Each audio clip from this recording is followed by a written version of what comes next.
Hello and welcome back to my channel. Today is day 2, second video of reading the Bible in a year. Um, and I've got to tell you that I have been reading for, let's see, my first video was for day 1 and 2. So this would be for day 3 through 7, day 7 being today.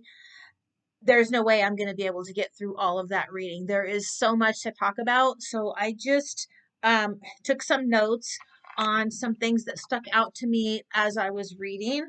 I've got from my pink line down and then maybe half a page here. And this is just like a couple days worth of reading. Um, Again, in case you guys missed it, I do work a 12-hour shift job. It's a compressed work week. So even though I may have 3 and 4 days off a week, I have other things waiting for me to complete on my days off and also rest. So even though I'm caught up with my reading, there's just no way I'm going to be able to cover everything.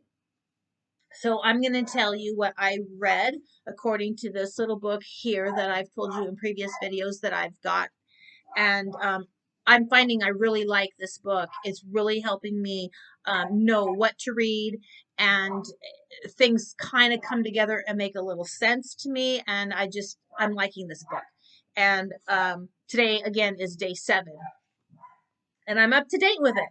So anyway, to get started, day 3, according to this book here, I got day 3. Day 3 is Genesis 5 to 7, and my notes start at Genesis 6:5. Okay, so when I was reading this, actually Genesis 5, and then I got into Genesis 6, and this is where we're starting to get into the story of Noah, and I was surprised that in 6:5 and 6:6, I find it, the Lord regretted making us. So 6:5, it says, the Lord saw how great the wickedness of human race had become on earth, and that every inclination of the thoughts of the human heart was only evil all the time. So that's why he regretted making humans. So then Genesis 6 says the Lord regretted that he had made human beings on earth, and his heart was deeply troubled. So the Lord said, I will wipe from the face of the earth the human race I have created, and with them the animals, the birds, and other creatures that move along the ground, for I regret that I have made them. And so then it kind of starts talking about Noah and who he is, and that God had gone to Noah, and this is the story where he's telling him to build this ark. He tells him how big to make it and what he's to do. He's supposed to put these animals, male and female, so many of each kind and all this stuff, on his ark to save it, because he plans on flooding the whole entire earth and starting over. Basically, he's going to kill off all the plants, all living creatures, including us, and he's going to start over with his creation. That was very interesting to me. Yeah, so there's just so much to cover. I'm just trying to stay focused. So see, Genesis 6:13 and 6:17. So yeah, on Genesis 13, God is telling Noah, I am going to put an end to all people, for the earth is filled with violence because of them. I am surely going to destroy both them and the earth. And when I was reading this, to think of he's doing this because of all the wickedness and all the violence in the world. And then I was just kind of thinking about what's going on today in our world, in our society. There's violence, there's evil, there's a lot of bad things in our world that we're living with today. And so he's already he's already killed off everything once to start over, and here we are again. And that was just kind of scary for me to be reading that and seeing what he's doing the first time around. And I'm thinking about all the evil and bad and wickedness that's going on right now in our world. So that was on my mind the whole time I was reading all of this stuff. And again, kind of, it's interesting. It kept my attention and wanting to read more of this. Um, so Genesis 6:17, he says, I am going to bring floodwaters on the earth to destroy all life under the heavens. Every creature that has been the breath of life in it, everything on earth will perish. But he will, I will establish my covenant with you, and you will enter the ark, you and your sons and your wife and your wife's sons with you. So yeah, that's all I really have to say about that. And then it just goes on to talk about it was 40 days and 40 nights of rain, and until it was just like a big sea, and the ark was floating on that water, saving those animals and the Noah's family in that ark. Um, and I just noticed right here in Genesis 7:6, Noah was 600 years old when the floodwaters came on the earth. 600. The Genesis just goes on explaining, in this part anyway, with Noah, and he's telling Noah to build this ark, how big he wants it, the animals to save, how long he's going to have it rain, how long the earth is going to be flooded. And right here in Genesis 7:24, it says the waters flooded the earth for 150 days before it receded back. And then in Genesis 8, it explains it receded back and the earth came back, and they were able to leave the ark. But it goes on in Genesis 8 and explains that. But I'm not really going to go over that in detail because again, there's a lot, and I don't really want to make this too long of a video. But if you're reading along with me, then you'll know the story. There's a lot going on. So Genesis 8:21, after the flood had come and gone, and they were able to leave the ark and come back on land, the Lord had said, never again will I curse the ground because of humans, even though every inclination of the human heart is evil from childhood. And never again will I destroy all living creatures as I have done. And then there's like a little thing. It's in quotations. Genesis 8:22. As long as the earth endures seed time and harvest, cold and heat, summer and winter, day and night will never cease. Better, but it's still, with everything going on today and that has been going on for a long time, it kind of makes me wonder. So far, maybe somewhere along my reading I will figure out the answer to that, but for now anyway, it just kind of leaves me in suspense on what the plans are to fix the issues from today's life that we're living in. Genesis 9:3. I remember in my last video, my first video, one of the questions that I had, other than stumbling over how to pronounce all these names in the Bible, and I finally gave up with that. It's just, there's a lot of names, and yeah, it's just really hard. But one of my questions was back in Genesis 1:29, when God was talking about, he said he was leaving the plant life for us for food. And I said, does that mean we have to be vegetarians? And in Genesis 9:3, the question is answered that after all this flood stuff and everything happened, Genesis 9:3 says, everything that lives and moves about will be food for you. Just as I gave you the green plants, I now give you everything.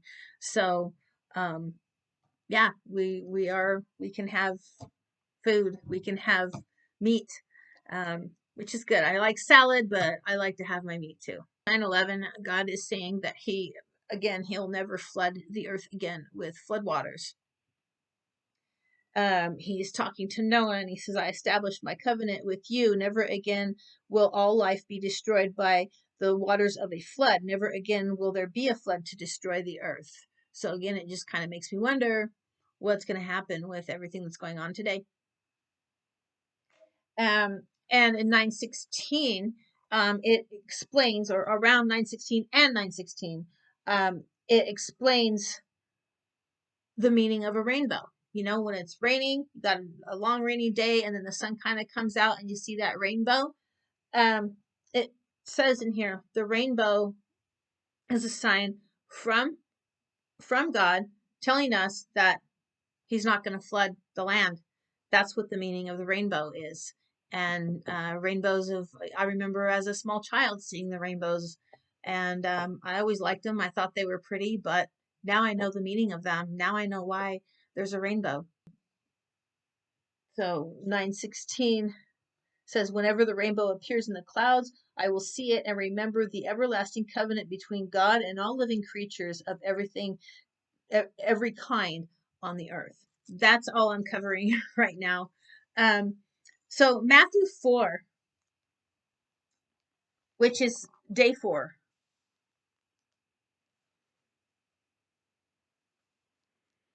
Matthew 4, where Jesus is tested in the wilderness. Jesus is tested in the wilderness. And Matthew 4:4 says, Jesus says, man shall not live on bread alone. I have heard that saying off and on throughout my lifetime, and I always just thought it was just a saying. Um, I looked at it as bread, food. You know, you do need to have more than just bread to live on, to eat. And that's what I thought it meant. I really did. I just thought it was just a saying that they put on a little nice little picture or something to hang on your wall for your in-home decor. And I never knew it came from the Bible. And I always thought it was just, you know, you can't live on bread alone. You know, you've got to have your bread, you got to have your meat, your fruits, your vegetables. But apparently that's really not what it means. I used my phone to look up what that means, and it actually is for materialistic items. You can't live on just material items, is what it's saying, according to my Google search on my phone. But in Matthew 4, where Jesus is tested in the wilderness, the devil is um, tempting Jesus to do evil.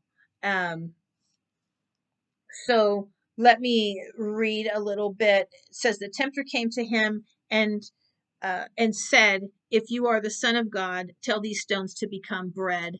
And Jesus answered, it is written, man shall not live on bread alone, but on every word that comes from the mouth of God.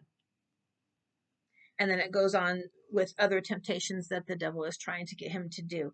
And so I looked up on the Google search on this part of the Bible. Okay, so according to Google, the meaning of man cannot live on bread alone is metaphorical extensions. The phrase man shall not live by bread alone is today a common expression meaning that people need more than material things to truly live. Makes sense. However, it is also sometimes used in almost the opposite sense to justify material luxuries beyond simple things like bread. And here it is right here. So um, I saw this when I was on one of my breaks at my job, so I didn't really have a chance to jot it down. And now that I'm talking to you guys about it, it's like, oh yeah, I'm going to look it up on Google and show you guys where I found that. I always thought it was just a plaque to put on your wall to look nice, but that's what it means. Thank you guys so much for being patient with me and stumbling around in the Bible. Like I've told you before, I never have read the Bible all the way. I did attempt it once, and I just, I don't even really know why I stopped reading it. I think maybe I just kind of got bored with it. and this little book here that I got is helping me. But there's just so much that I'm taking in, and when I turn this video on to start making a video, sometimes my mind just kind of goes in different directions, or I go blank because I really don't know what to say, even though I do know what I want to say. It's just, it's kind of strange. But anyway, I'm trying to make this um, as best as I can. And I just, thank you guys very much for bearing with me. And I'm going to edit out as much as I can as not to bore you and distract you. But I really do appreciate you guys coming and watching these videos and helping me study. And if you have read the Bible before, several times or just once, or maybe you never read the Bible and you're in my situation, feel free. I mean, you are welcome to watch this no matter what level you are at Bible reading, Bible study. And all of your comments are welcome to help me learn, to help others learn. And if, excuse me, if there's something that I'm not covering, feel free to put that in the comments as well. And I'll do my best to look things up, to read, to help us figure stuff out. Or maybe you're telling me something that I'm trying to find out and you're commenting to tell me what it is, then that's going to help me go back and find and read for myself to help me learn as well. So all of your comments are welcome, and I really do appreciate you guys stopping by and helping me study the Bible. Matthew 6:9 is telling you how to pray. And what's funny is I did I ever think to look in the Bible to learn how to pray? No, I never did. For the last couple years, I've tried to say a prayer at night or something right before I fall asleep, and I don't know how to start it. I don't know how to. I don't know what to say. I don't know how to ask for stuff. I don't know if I should ask for stuff. Um, so it was just really. I don't know why I was surprised. I mean, I'm reading the Bible and I found a page that's telling you how to pray, how to start your prayer, things to say. And I'm just like, wow. So I wanted to share that with you guys, that and if you've read the Bible before, you know, that somebody like me, I don't know. And it's like, wow, it says right here how to pray. So, and it even gives you a little prayer to say, but I never knew. And sometimes, when I would start a prayer, um, then my mind would just kind of go blank and I wouldn't know what to say. And the next thing you know, my mind's wandering off over here or over there, and I'm thinking about other things. And sometimes I even forget to say amen. And then I'm like, wow, did I even, did I even pray? Did I even say anything? So, um, yeah, I thought it was just something that you have to know how to do. And, but this tells you how to do it right here. So, in Matthew 6:9, says, "This then is how you should pray. Our Father in heaven, hallowed by your name, your kingdom come, your will be done, on earth as it is in heaven.